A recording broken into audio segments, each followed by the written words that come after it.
৮৮ বছর বয়সী হালিমা খাতুন। বয়সের ভারে অনেকটা নুয়ে পড়েছেন তিনি, থাকছেন ছেলেদের সংসারে।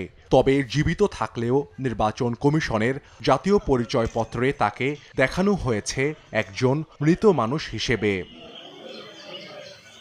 ২০১৭ সাল থেকে মৃত হালিমা। জাতীয় পরিচয়পত্রে দেখা যায় হালিমা খাতুনের জন্ম ১৯৩৫ সালে। সম্প্রতি বয়স্ক ভাতার কার্ডের জন্য আবেদন করতে যান উপজেলা সমাজসেবা কার্যালয়ে। সেখান থেকে জানানো হয় ৬ বছর আগেই মারা গেছেন এ বৃদ্ধা।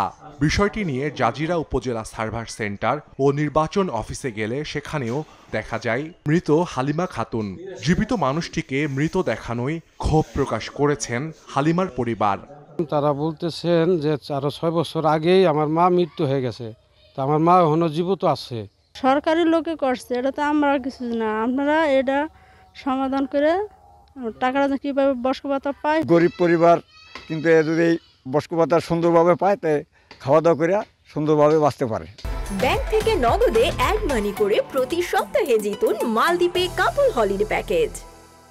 একাধিক ব্যক্তির এরকম ভুলবশত বা ভুলত্রুটি নির্বাচন কমিশন, আমরা এটা দ্রুতই একটা নিষ্পত্তি চাই। কিভাবে জীবিত ব্যক্তিকে মৃত দেখানো হলো এমন বিষয়টি জানতে চাইলে ক্যামেরার সামনে কথা বলতে রাজি হয়নি উপজেলা নির্বাচন কর্মকর্তা। কেন হয়েছে এই ঘটনাটা একটু বলবেন? কথা বলবেন না। তবে দায় স্বীকার করে ব্যবস্থা নেওয়ার আশ্বাস দিলেন উপজেলা নির্বাহী কর্মকর্তা। তিনি দীর্ঘদিন ভোগান্তির শিকার হলেও আমাদের কাছে এই বিষয়ে তিনি কোনো প্রতিকার চাননি। তিনি যদি আগেভাগেই এসে আমাদেরকে লিখিতভাবে বা মৌখিকভাবে জানাতেন, আমরা তাৎক্ষণিকভাবে ভূমিকা নিতে পারতাম। কিন্তু আমরা এখন শুনলাম অতি দ্রুত আমাদের নির্বাচন অফিসারের মাধ্যমে এইটি সংশোধনের উদ্যোগ নিব। হালিমা খাতুন জাজিরা উপজেলার বড় গোলাপপুর ইউনিয়নের মৃত কাইয়ুম শিকদারের স্ত্রী। সময় সংবাদ, শরীয়তপুর।